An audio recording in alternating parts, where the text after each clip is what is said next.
He broke my ribs 3 times, and the police told me to stop calling." The words tore out of Sofia Reynolds before she could stop them.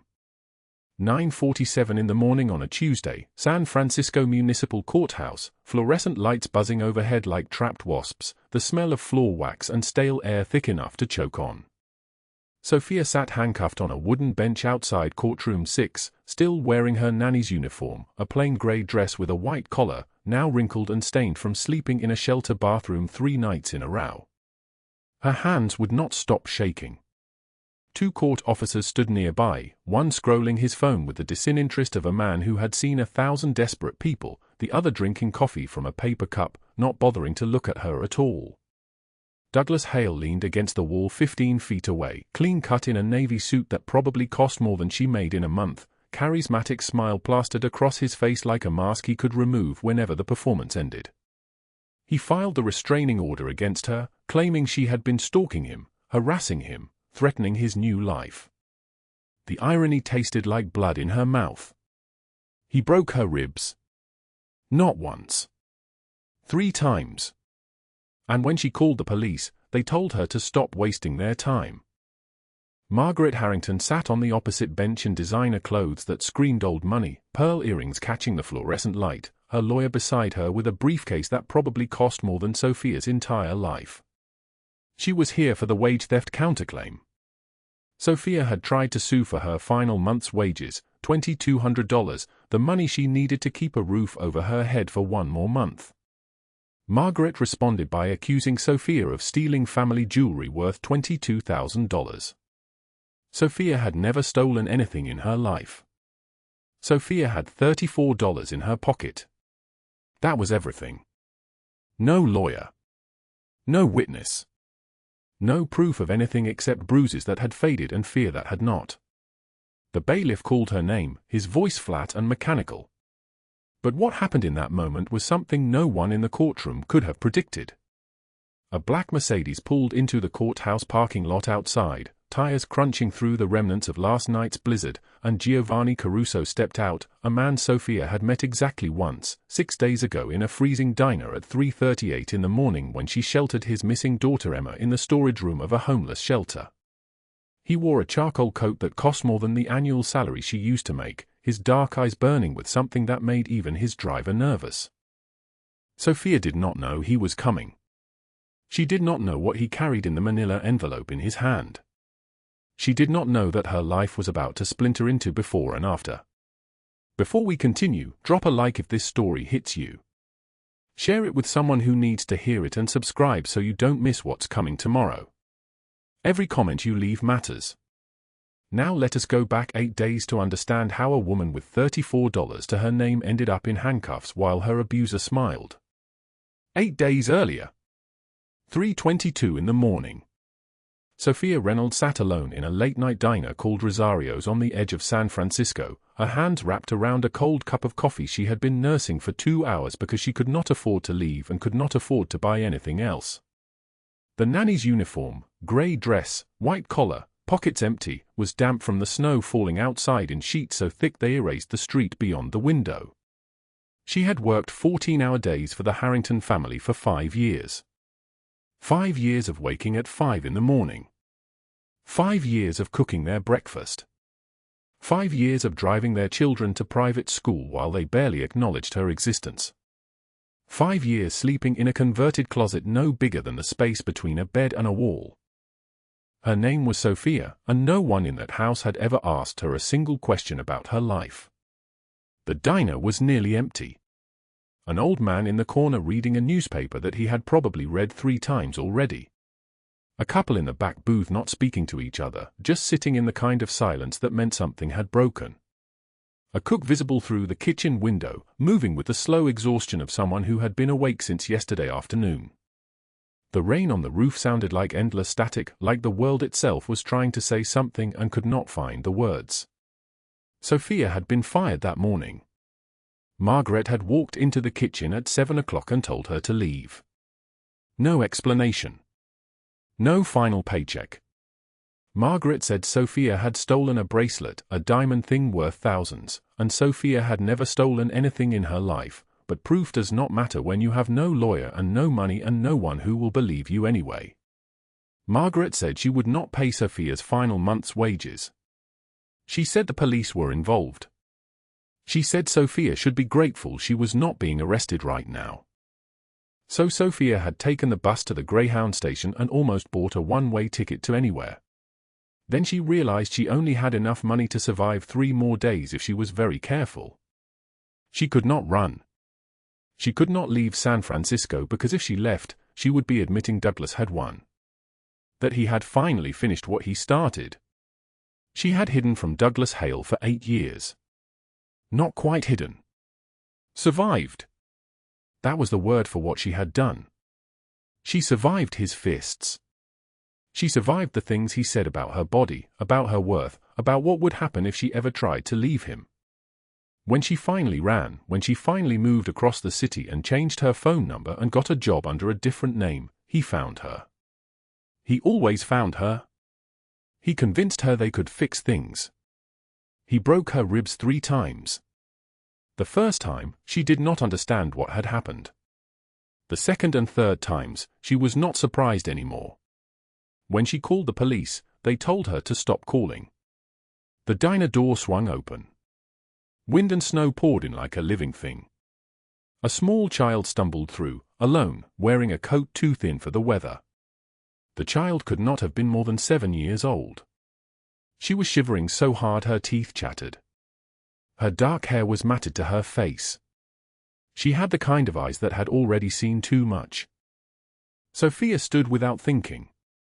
She walked to the child and knelt down to eye level, her hands reaching out but not touching, not wanting to frighten her further. "Where is your mother?" Sofia asked. The girl did not answer. She just stared at Sofia with eyes the color of winter sky. Sofia removed her own coat, the thin nanny's coat that had been her only defense against the snow, and wrapped it around the girl's shoulders. "Come with me," Sofia said. "Let us get you warm." She did not know who the child was. She did not know that this small girl with frozen fingers was named Emma Caruso and that her father was searching for her with the kind of fury that made grown men tremble.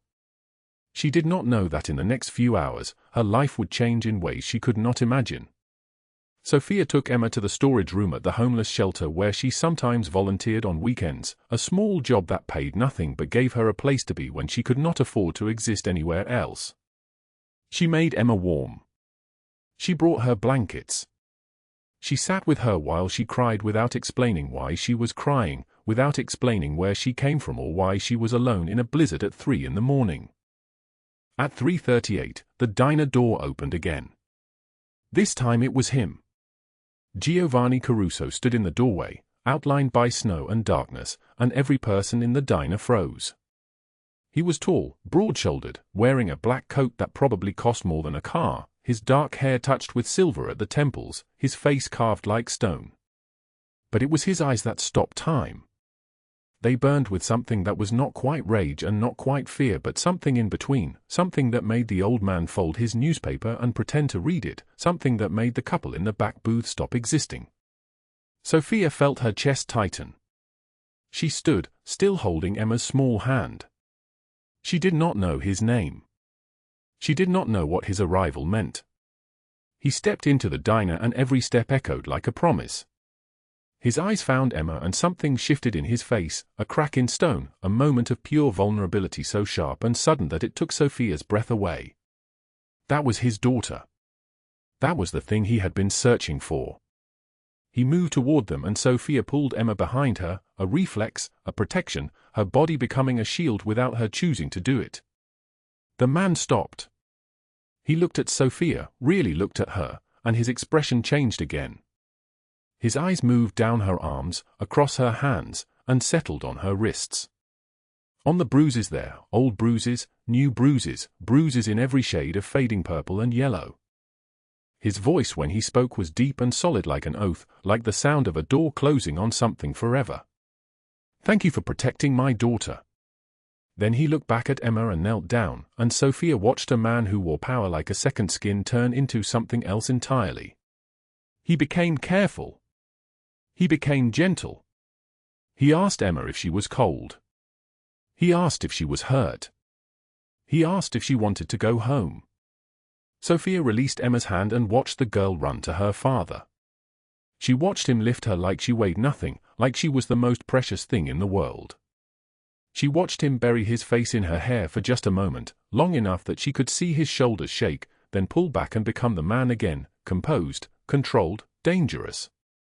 He turned to Sofia. "What is your name?" he asked. "Sofia Reynolds," she said. Her voice came out barely a whisper. He studied her face like he was memorizing something. "You gave her your coat." "I did. At 3 a.m. In a blizzard." "You are a stranger." "Yes." He nodded slowly. There was something in his eyes now that looked like recognition, like he was seeing someone he had lost a long time ago. "Stay here," he said to Sofia. "I am going to take my daughter home. But I will come back. And then we will talk about those bruises, and we will talk about why the police told you to stop calling, because I think you have forgotten what it means to belong to someone who will fight for you." Before Sofia could respond, he was gone, snow swallowing him and his daughter, leaving only the memory of his presence and the terrible, beautiful feeling that the rules of her small, careful life had just been broken. The wind pressed against the diner windows like something trying to get in. Sofia sat back down on her bench. She picked up her cold coffee. And she waited. 8 days earlier, the November morning pressed cold against the windows of the Harrington mansion in Pacific Heights, and Sofia Reynolds woke to the sound of small fists pounding on her closet door.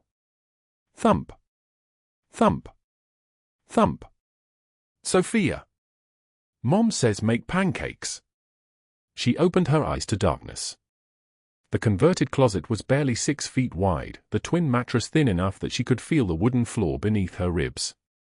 A single window, high and narrow, filtered grey light across 3 possessions arranged on a wire shelf, a photograph of her mother, taken 20 years ago when her mother was still smiling, a worn Bible with water-stained pages, and 1 change of clothes, neatly folded.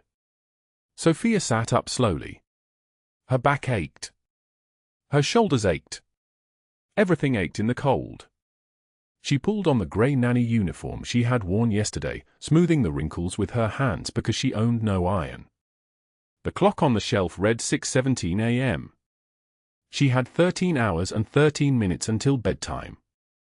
The boys, Marcus, age 9, and little Thomas, age 6, waited in the kitchen, still in their Spider-Man pajamas, bouncing on the tile floor. "Pancakes, Sofia, pancakes!" Thomas sang, and Sofia's exhausted face softened into something that looked almost like joy. She made pancakes from scratch because the boxed mix cost more, and she had $34 to her name, and rent was due in 7 days. The kitchen smelled like butter and heat, like something alive and warm, and for exactly 9 minutes while the boys ate and chatted about their school day and Thomas showed her a drawing of a dinosaur wearing a crown, Sofia felt like she existed in the world. She felt like she mattered. Then Margaret Harrington walked in, still in her silk robe, her face arranged in the expression she wore before her social gatherings, pleasant, distant, utterly cruel. "Sofia, there are fingerprints on the sunroom windows. The ladies are arriving at 1. I expect they will be gleaming." "Yes, Mrs. Harrington. And we are out of the imported tea. The Darjeeling. I left money on the counter 3 weeks ago. You should have replaced it." "Yes, Mrs. Harrington. I apologize." Margaret's eyes moved across Sofia's face without really seeing her, the way one looks at furniture. "When did we last discuss your wages? You seem distracted." "February payment was 3 weeks late, Mrs. Harrington. I haven't received it yet." "Have you asked accounting?" "I'm sure they are simply backed up." She finished the windows. She did not cry. Her tears had dried up somewhere between the second broken rib and the police officer who said, "Look, miss, maybe you should just try to make it work with him. These things have a way of working themselves out." By 11:13 p.m., the house was silent and sleeping. Sofia changed out of her uniform into the one set of civilian clothes she owned, dark jeans with a rip at the knee, a black sweater she had found at the Goodwill. She wrote a note, went for a walk. Back before dawn. She left it on her pillow in case anyone checked. St. Catherine's shelter sat 12 blocks away, a converted warehouse with industrial lighting and the smell of beef broth and disinfectant. Sister Mary Louise, who ran the shelter, knew Sofia only as a volunteer who appeared 3 nights a week and worked without complaint. Sofia, thank God. Sister Mary Louise pressed a stack of bowls into her hands. We have 47 tonight. More than expected. Sofia moved through the dining hall with a grace that surprised even her, ladling soup, clearing plates, speaking in soft tones to the people who had become her responsibility. A man with a tremor in his hands. A woman with a shopping cart full of plastic bags. A teenager, maybe 16, with eyes that had already learned not to hope. And then, in the corner, beneath the high window, sat a small girl with copper-colored hair and a dress that cost more than Sofia's monthly rent. Sofia's hands went still. The girl was maybe 6 years old, thin-armed and shivering, wearing a Navy school uniform from St. Catherine Academy, the same school where Marcus attended. She was eating soup very slowly, like she was not sure she was allowed to have it. Sofia walked to her. Hi there. What's your name? The girl looked up. She had eyes the color of dark honey, and in those eyes was something Sofia recognized instantly, the look of someone who did not know if the world was safe. Emma, the girl whispered. I'm Emma. Emma is a beautiful name. Are you okay, sweetheart? Do you know where your mom is? Emma shook her head. I got lost. After school, I walked the wrong way. Then I was cold, and I saw this place, and the lady let me come in. Sofia's stomach tightened. How long have you been lost? 3 days, Emma said. I think. I'm not sure. Sister Mary Louise appeared at Sofia's shoulder. She won't tell us her last name. Or her phone number. She just keeps saying her daddy is busy. Sofia knelt down to eye level with Emma, and that was when she saw it, a glimpse of a memory from years ago, sitting in Douglas's car at a red light, him looking at his phone, showing her a photo of his neighbor's daughter. Pretty, right? Maybe one day we have something like that. The girl in that photo had copper-colored hair and dark honey eyes. No. No, that was not possible. That was a coincidence. Children looked like other children. Millions of children had copper hair. But even as Sofia thought it, she knew it was a lie. She took Emma's hand. The girl's palm was small and cold and trembling slightly. Emma, I'm going to help you, okay? I promise. But I need you to stay with me for just a little while. Can you do that? Emma nodded. She had learned already, at 6 years old, that some adults you can trust and some you cannot. She was still learning which were which. Sofia gave her the blanket from the back room. She sat with her while she finished her soup. She did not leave her side all night. Outside, the November wind tore through the city streets like a blade wrapped in ice. 72 blocks away, in an office on the 42nd floor of a building made entirely of glass and money, Giovanni Caruso sat in the dark and stared at a missing persons flyer. His daughter's face looked back at him. Emma. Age 6. Disappeared 3 weeks ago from St. Catherine Academy, picked up at 3:15 in the afternoon by someone in the carpool line. The security footage was grainy but clear enough, a woman in a grey nanny uniform, her face obscured by the angle, walking hand in hand with Emma into the fog. Giovanni had not slept in 21 days. His office was austere, black desk, black chair, a single photograph of his wife on the corner, taken 15 years ago before cancer had time to steal her voice. The men who worked for him, men like Carlo and Theo, had learned a long time ago that when Giovanni stopped speaking, something terrible was about to happen. This morning, Carlo had knocked on his office door and entered without waiting for permission.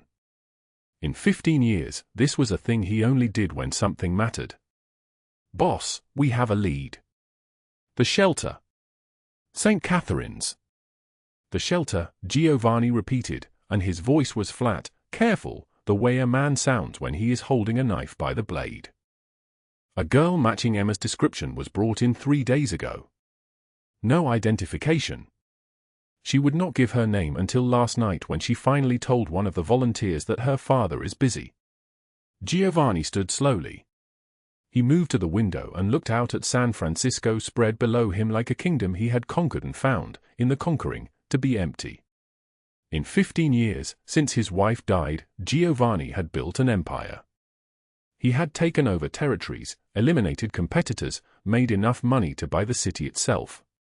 He had done this not out of ambition but out of numbness, something to do with his hands, while his heart remained in a hospital room in Naples where his wife had learned that some things could not be paid for, no matter how much money you had. He had built this empire to ensure that his daughter would never know hunger, never know fear, never know the weight of powerlessness. Instead, she had vanished. "Take 20 men," Giovanni said quietly. "Go to the shelter. Bring her to me. Bring her home." Carlo left without another word. Giovanni stood alone in his office, in the dark, and waited for his daughter to come home, and tried not to imagine all the ways that a person could disappear. Back at St. Catherine's, Sofia sat with Emma until the girl's eyes closed and her breathing deepened. The child's hand remained in Sofia's grip, even in sleep, as if she knew that this woman was the only thread connecting her to safety. Sister Mary Louise approached quietly. "Sofia, you should go home. You have been here 12 hours. I can't leave her alone. We have procedures. We will contact the police. Child Protective Services. We will find her family." Sofia looked at the girl's face, peaceful in sleep, and thought of Douglas's photo. She thought of Douglas waiting outside the Harrington house. She thought of the police officers who had taken 3 reports and returned nothing. "When?" Sofia asked. "Tomorrow morning. Protocol requires 24 hours before we file a missing child report. 24 hours. 24 hours in which a little girl in a Navy school uniform, a little girl who belonged to someone, could be found by someone who would hurt her." Sofia made a decision that would change everything. She took out her phone and, very carefully, searched for Dema Caruso's and missing child. The black and white checkered floor stretched out in every direction, catching the flickering glow of the dying neon sign that read Lucky's Diner in letters that blinked on and off like a failing heartbeat.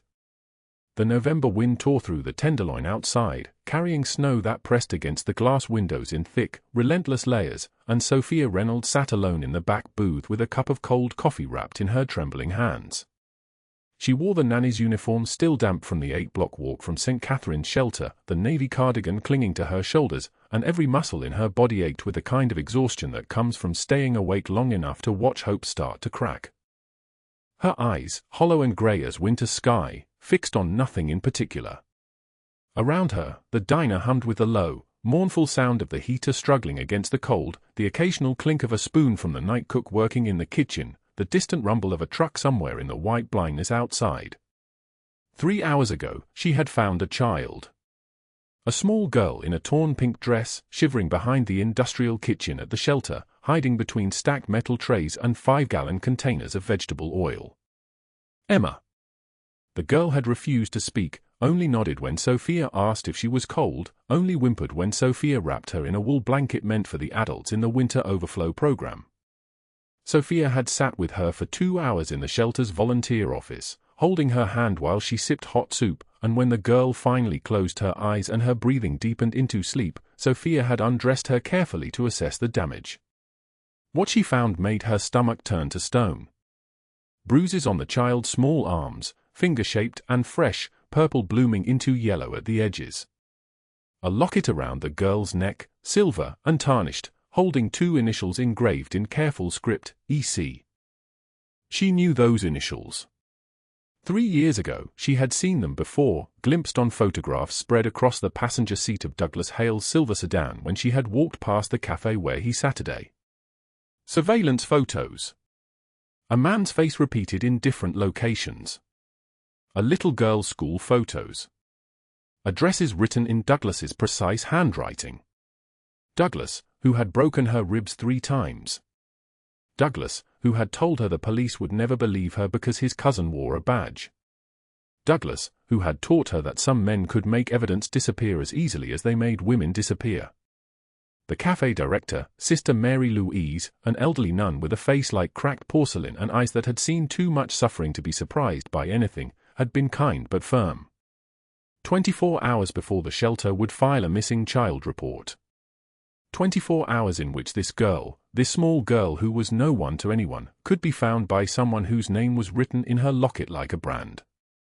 Sofia had used the shelter computer after Emma fell asleep.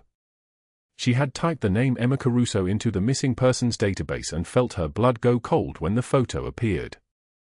Missing for 23 days. Daughter of Giovanni Caruso.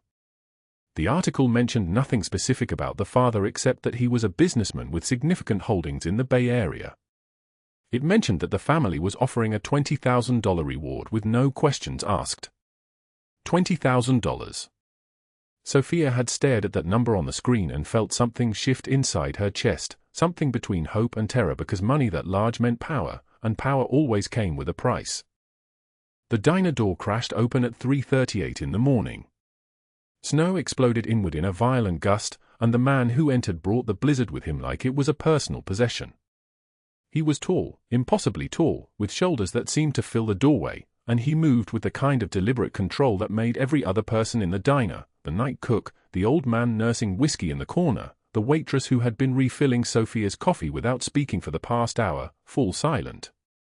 His dark hair was slicked back from his face, wet with melted snow, and his skin had the weathered depth of someone who had lived through multiple winters in multiple countries. He wore a black wool coat over an expensive suit, the kind of suit that belonged in boardrooms, not diners that smelled like stale grease and industrial coffee. Two men followed him inside, younger men in identical dark suits that made their weapons obvious even though they wore jackets. They positioned themselves at the door, blocking any exit, and their eyes moved across the diner with the practiced assessment of guards who had been trained to identify threats. Giovanni Caruso scanned the interior of Lucky's diner and his gaze landed on Sofia like a blade finding its target. He walked directly to her booth. Each footstep echoed on the checkered floor, and Sofia felt every muscle in her body seize with the primitive knowledge that something large and dangerous was moving toward her with purpose. He did not ask permission. He simply slid into the booth across from her, his coat brushing against the red vinyl, bringing with him the smell of winter night and expensive cologne and something else, something underneath, the copper scent of a man who had tasted violence and survived it. "You are the woman from the shelter," he said. His voice was low, accented with the lilt of southern Italy, each word pronounced with precision as if language itself was something to be controlled. "You have my daughter." Sofia froze. The coffee cup remained suspended between the table and her chest, and her mind fragmented into 1,000 pieces of panic and confusion and the terrible, electric realization that the little girl with the locket, the girl who had escaped from somewhere terrible, belonged to this man. She's safe," Sofia whispered. Her voice sounded like something small and broken, like a cup dropped on tile. "How did you?" "A nun called me 20 minutes ago," Giovanni said. His dark eyes, storm gray and penetrating, moved across her face with the intensity of a man reading something written in a language he knew well. "She called the number on the locket. She told me my daughter had been found. She told me a woman had stayed with her all night." "She's sleeping," Sofia said. "She's scared, but she's unharmed. She hasn't spoken, but she ate and drank an. Where is she?" "St. Catherine's. In the volunteer office. I promised I wouldn't leave her alone." Giovanni exhaled, his shoulders dropping for the first time, and something in his face shifted. The lines of tension that had been carved there like scars seemed to soften slightly, and he looked for a moment like a man who had been holding his breath underwater and had finally broken the surface. Then he looked at Sofia. Really looked at her.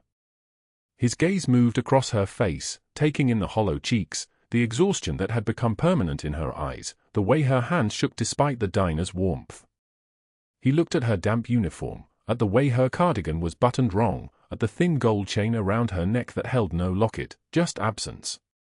"You stayed with her," he said. It was not a question.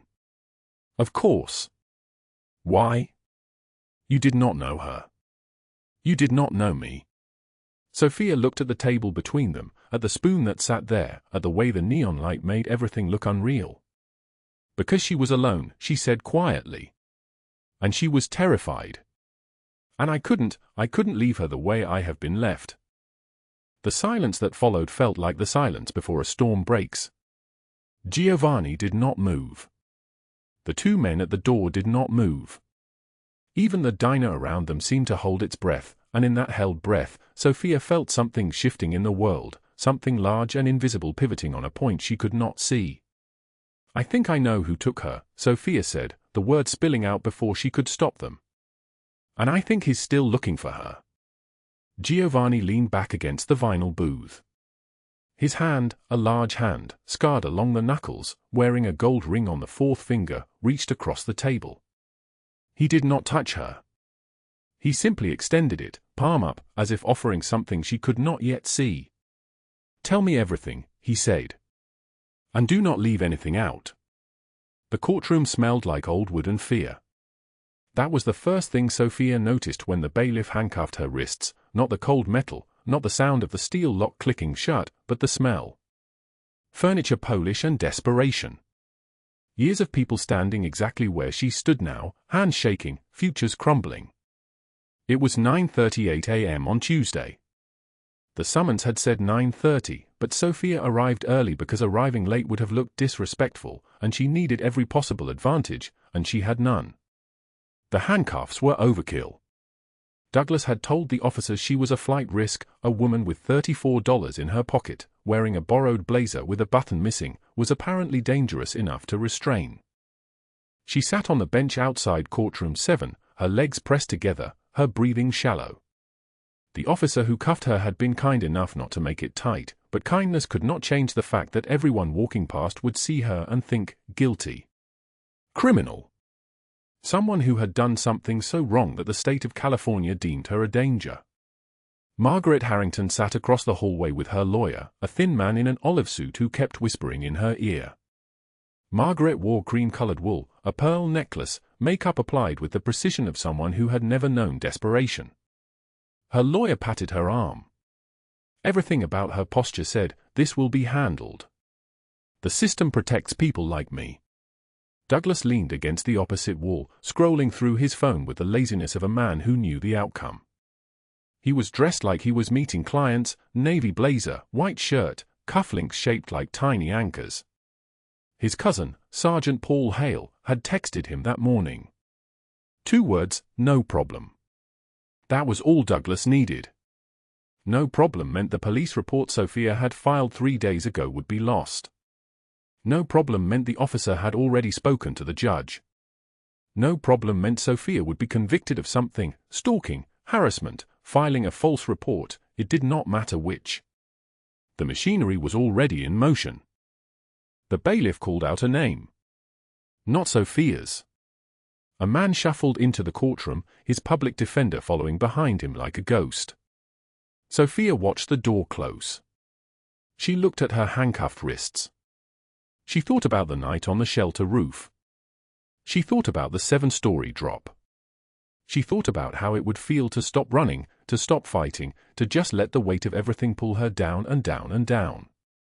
Then the courtroom doors at the far end of the hallway opened. Giovanni Caruso walked through them like he owned the building. He was dressed in a charcoal suit so perfectly tailored that even the way he moved seemed expensive, each step deliberate, each gesture controlled, like a man who had learned that power moves slowly.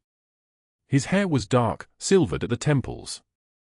A scar ran from the corner of his left eye down toward his cheekbone, thin and precise, the kind of scar that told you he had survived something most people would not.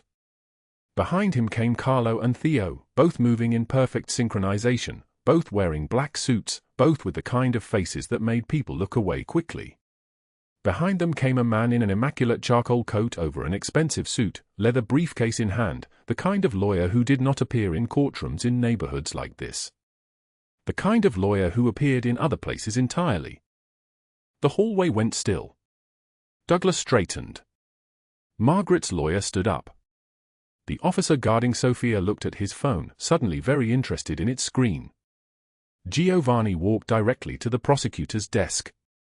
The prosecutor looked up. Giovanni extended the leather briefcase. "My name is Giovanni Caruso," he said, and his voice was like thunder, like something that made the air itself vibrate. "I am here on behalf of Ms. Sofia Reynolds." The prosecutor took the briefcase. His hands trembled slightly as he opened it. Sofia watched his face change. She watched it go from bored to confused to horrified in the space of 4 seconds. Inside, Giovanni continued, "You will find evidence that Mr. Douglas Hale kidnapped my daughter Emma 3 weeks ago. Held her in a warehouse on Bryant Street. He kept her in a room with no windows, no heat, for 8 days.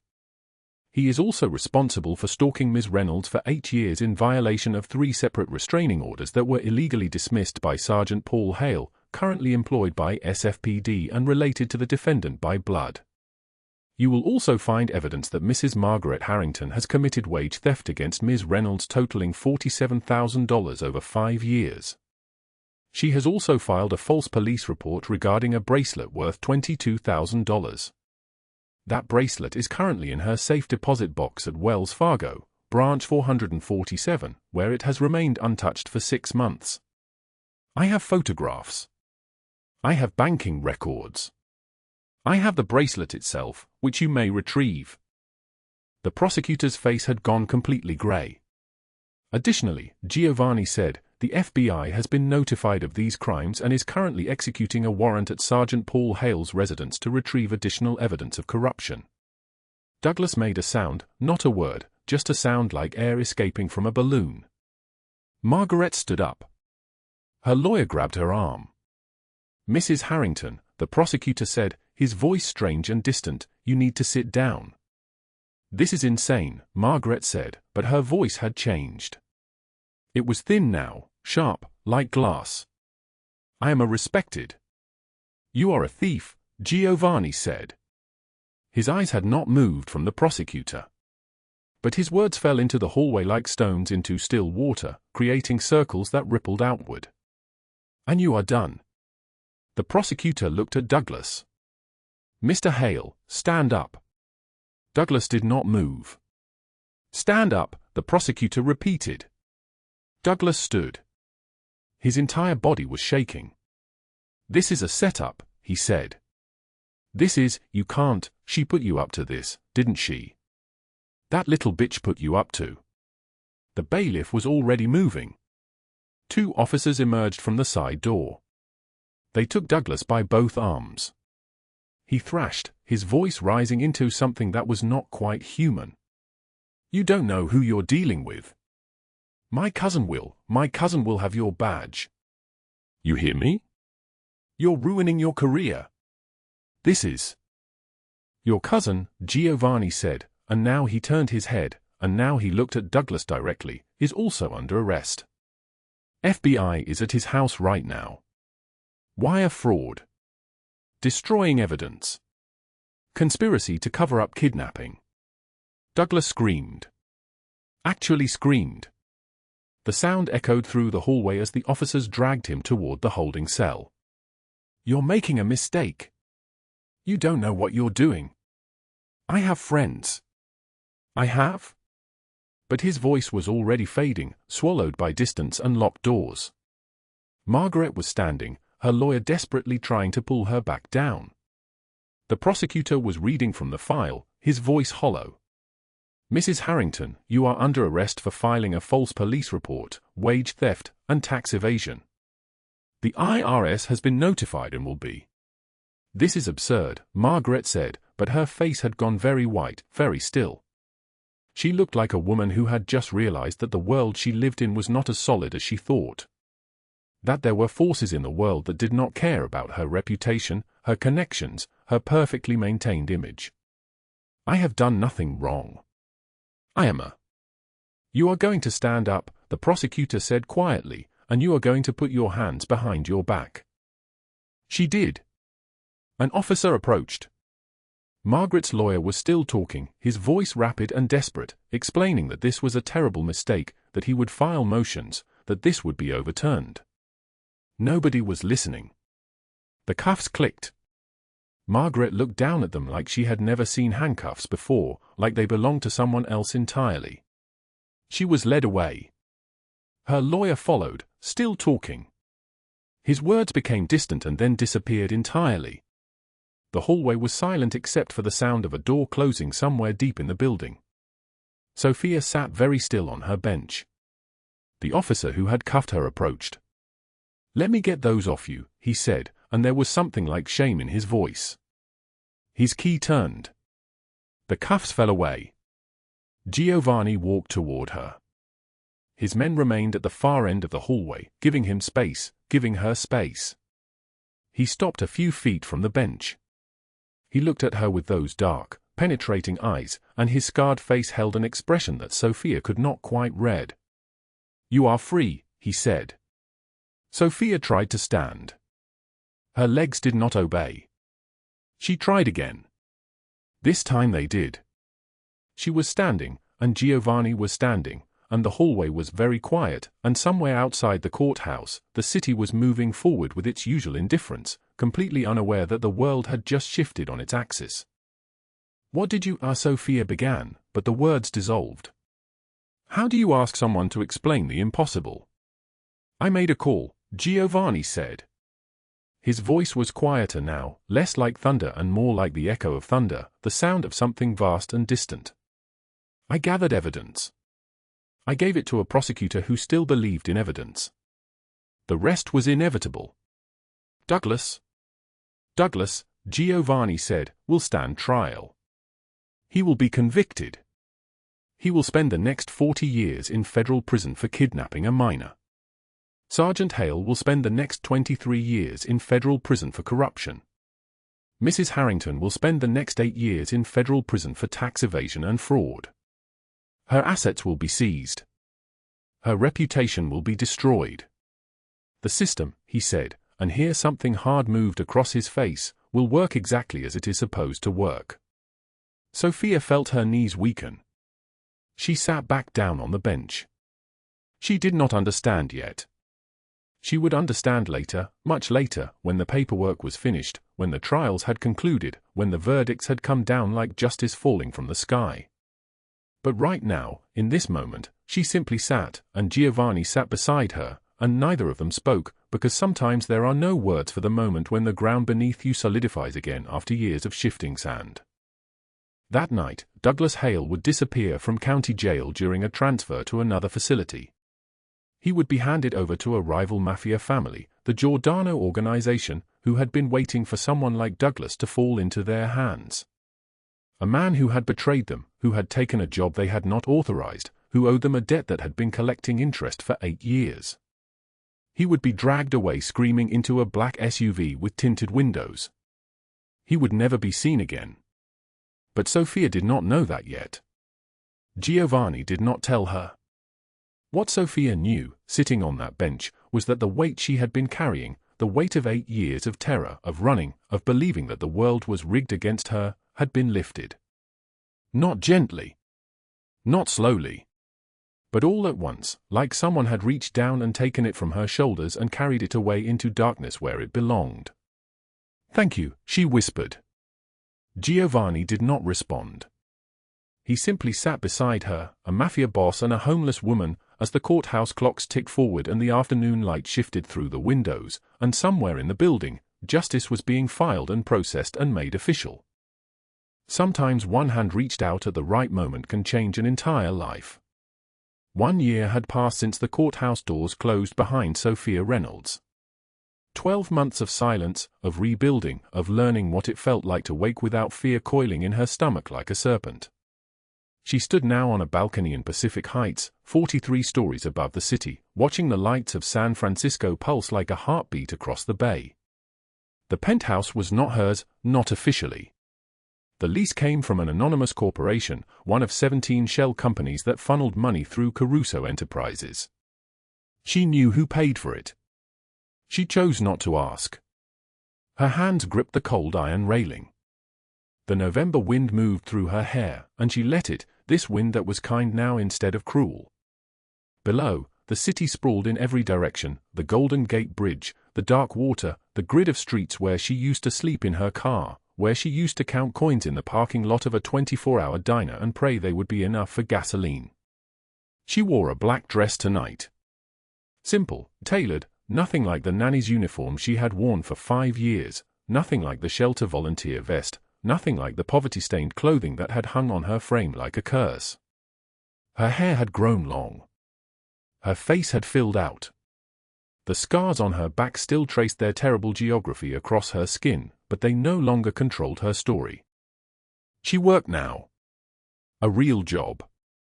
She ran a non-profit called the House of Rising Light, a shelter for women and children escaping domestic abuse. The funding came from an anonymous donor, and she had stopped questioning it around month 3, when her shock had worn away like sandpaper smoothing rough edges. Footsteps sounded behind her. She did not turn. "You are hard to find," a voice said, deep and solid like an oath, like a man speaking from a place beyond the reach of ordinary sound. She turned. Giovanni Caruso stood in the penthouse doorway, and her heart did that thing it had been doing for a year, a catching, stopping, then accelerating like an engine that had learned new rhythms. He wore a charcoal suit, the fabric worth more than everything she had owned 2 years ago. A burgundy wine bottle hung from his fingers. His silver watch caught the light from the city below. "You found me anyway," she said. "I always do." He joined her at the railing. The city lights reflected in his dark eyes. For a moment, neither spoke. The sound of traffic drifted up from below, the distant honking of a horn, the rumble of a truck, the mechanical hum of a city that never slept. "I need to tell you something," Giovanni said. "Something I should have said a year ago, but I was afraid." Sofia turned to face him. "Afraid of what?" "That you would leave. That you would realize I am not a savior. That I am a man who built an empire on the backs of people's pain, and that does not simply disappear because I chose to help one woman find her way out." "Is that what you think I believe?" "I think you believe I am good. I am not good. I am efficient. I am loyal to my code. I am capable of mercy when it serves my purposes. But good?" He shook his head. "Good is something I lost in Naples a very long time ago." Sofia stepped closer. "When you walked into Lucky's diner at 3 in the morning, you didn't have to stop. You didn't have to look at me. You didn't have to see Emma in that photograph and recognize your own daughter. You could have called the police. You could have let the system destroy both of us.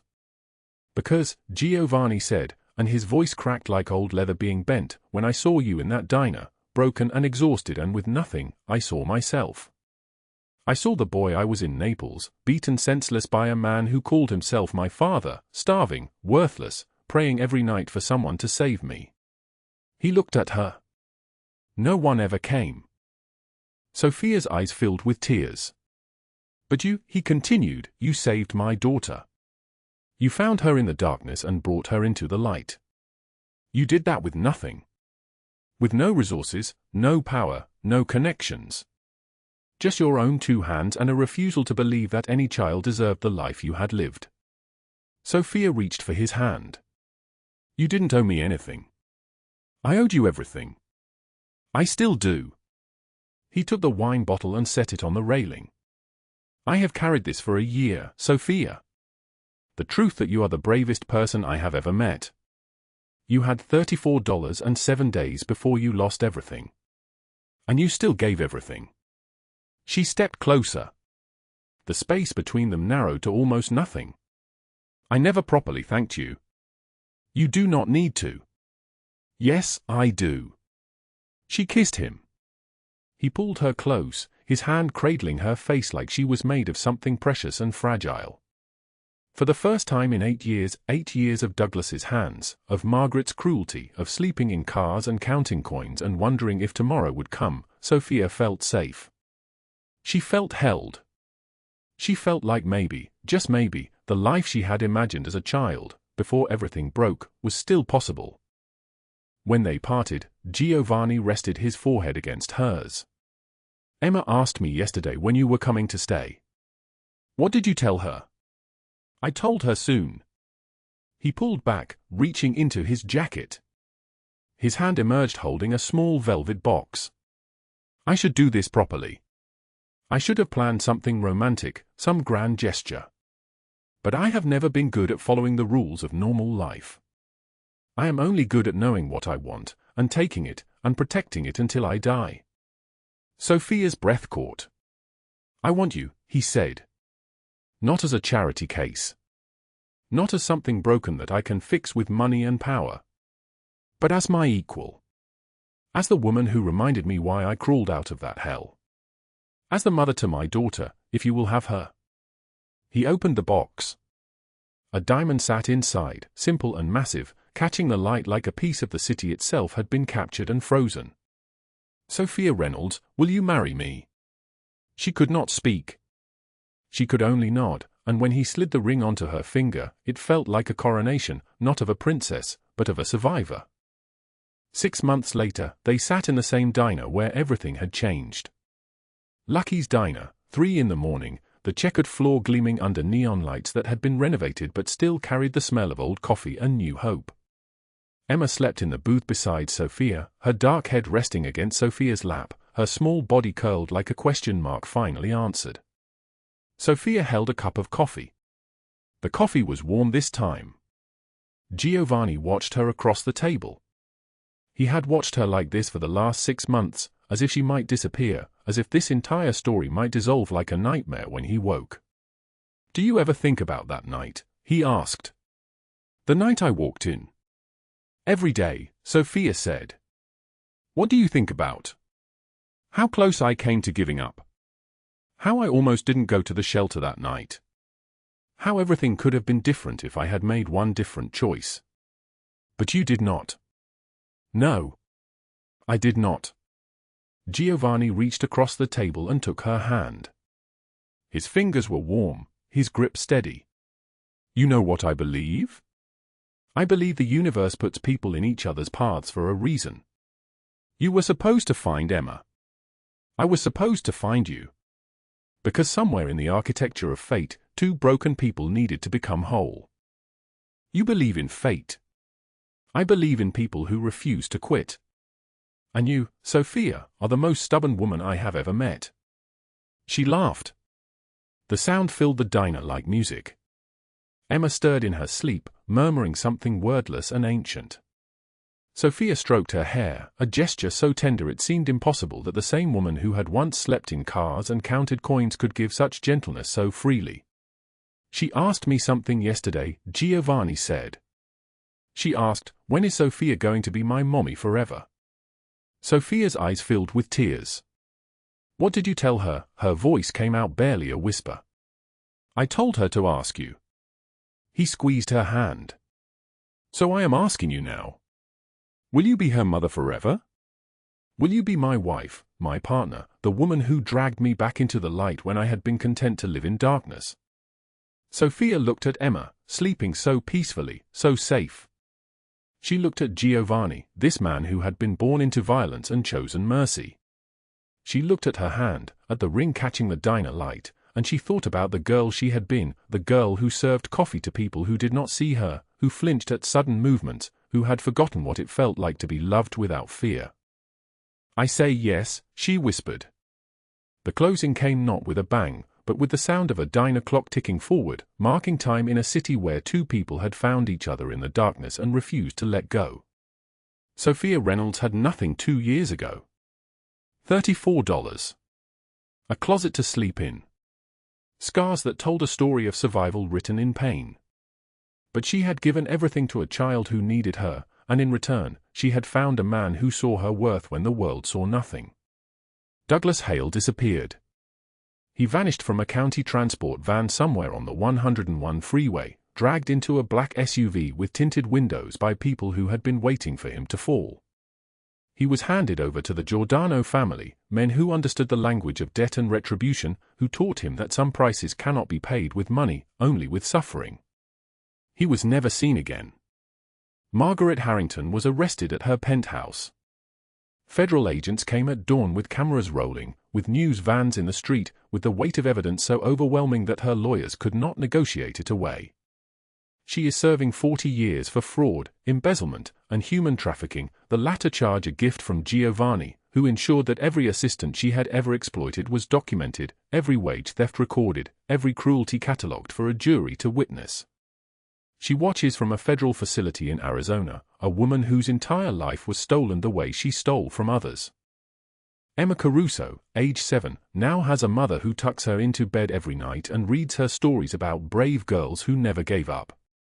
She has a father who learned to braid hair by watching YouTube videos at 2 in the morning, who sits with her when nightmares come, who whispers in Italian that she is safe, always safe, because his name carries weight that keeps the darkness back. Sofia Reynolds runs the House of Rising Light. 200 women have passed through its doors in the first year. 200 women who learned that they were not nobody, that their lives had value, that one person who refused to look away could change everything. Sometimes one hand reached out at the right moment can change an entire life. If this story moved you, drop a like right now. Share it with someone who needs to hear that even in the deepest darkness, even when the world has forgotten your name, even when you have nothing left but $34 and a prayer, there is still a possibility of grace. Subscribe because tomorrow we have another story for you, another journey through the borderlands of pain and redemption. And remember this, you are never as powerless as you think. Sometimes all it takes is one person who refuses to look away. One person who sees you. One person who says your name like you matter. We wish you good health, a joyful life, and days filled with peace and happiness. Thank you for staying with us until the very end. We will see you again in the next video. Goodbye.